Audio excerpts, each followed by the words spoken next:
the Minnesota Vikings just beat the Green Bay Packers in their first showdown this season. That was at Lambeau Field. Both the Vikings and Packers already locked into the playoffs, but this Sunday's game, it could have a huge impact. Our Vikings insider, Cody Benjamin from CBSSports.com, here to break down the game. Cody, we had a deal. You're supposed to be in studio. We're going to let that pass because it's always good to see you. Let's start with this. Let's go back and let's look at the Seattle Seahawks game. Is there one thing that impressed you the most about that game?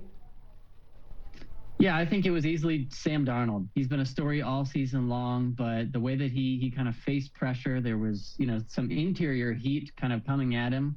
That Seattle front is not it's not a pushover. Mike McDonald's really turned that defense around in some respects. And so for Sam Darnold to face that pressure, to keep firing downfield, I talked about it earlier this week, but just the way that he's playing, it reminds me of just someone who's fearless playing quarterback. And the numbers that he's giving the Vikings, but also the way that he's putting up those numbers with pressure in his face, being resilient. When you have two of the best wide receivers in the NFL at your disposal, you use them, and he refuses to go away from them, even when it's tight windows, pressure in his face. And I think that's the sign of that kind of quarterback play is the kind of quarterback play you often need to win in January. Now, whether it translates, that's another story. Yeah. But it is a big story. It's been he's giving you some of the best quarterback play you've had in Minnesota for, a little while now. Right. And on that note, obviously the Vikings are hot right now, but historically the Packers are always solid in December. Yeah. So Packers coming to town on Sunday.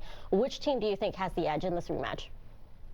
Yeah, this is truly, and you always say this about NFC North rivalry games, especially Packers-Vikings, but this truly is a coin flip to me. I mean, the Vikings, on such a great win streak right now. When one area of the team doesn't step up, the other does. And so they do look like a complete contender. The thing I like about the Packers is their ability to run the football.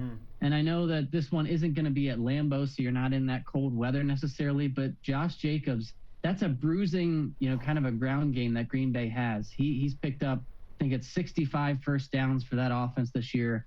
They're really a well-oiled machine when they're firing on all cylinders. And while Sam Darnold has been really good, Jordan Love probably has the most gifted, arm in the division. And so we saw, again, the last time these two teams met, the Packers took it down to the wire, and that was when Jordan Love, he was kind of coming off a knee injury. Packers didn't start that game well. They still fought back. So, again, if you're looking for an edge, I think the Vikings are probably, on the season, they've been the more well-rounded team. I just think the Packers probably have a slightly higher ceiling. And so because it's at home, that atmosphere works in your favor. But I do think that the Packers' ability to run the football presents a challenge. It's really interesting, too, because Jordan Love has stopped passing as much. They've leaned more on the ground game. And you see the opposite with the Vikings. The Vikings don't run the ball as much, and they lean more on their passing game. So really interesting to see how these teams match up. Give us your final score prediction. Not your final score prediction. Let's look at these last 2 weeks. We only got about 30 seconds left. Last 2 weeks, they got Green Bay, they got Detroit. What will be a successful finish for the Vikings? I mean, I think it'd be a reasonable. I know that the expectations have been boosted to sky high because of the win streak. And obviously you still want that number one seed if you can steal it from the Lions. I still think, even at this point in the year, it would be a good outcome if you could split these final two. Because if you're hosting the Packers, you're traveling to Detroit, Ford Field, playing the Lions. They've been a juggernaut regardless of their injuries.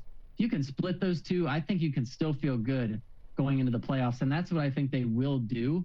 I think they are capable of going into Detroit and getting the upset. I think that'd be tough, but I do kind of like the Packers. I mean, I know I'm playing the villain here right after Christmas, but I do think the Packers, again, their ceiling is just a little bit higher. I like Jordan Love to kind of come in, and then the Vikings to rebound in Detroit the following week. Cody, so give me 26-24 Packers. You sound like you're on my side because I don't know if you know this, but I cheer for both the Vikings and the Packers. See, Cody, I wasn't even going to bring this up because now Pauline's going to get going. This is a conversation we'll have for another time. You know what, Cody? We'll have this conversation when we see you in studio next week after the Vikings get a win at home against the Green Bay Packers. Great to see you. We appreciate your time, buddy. Thanks a lot. Appreciate it.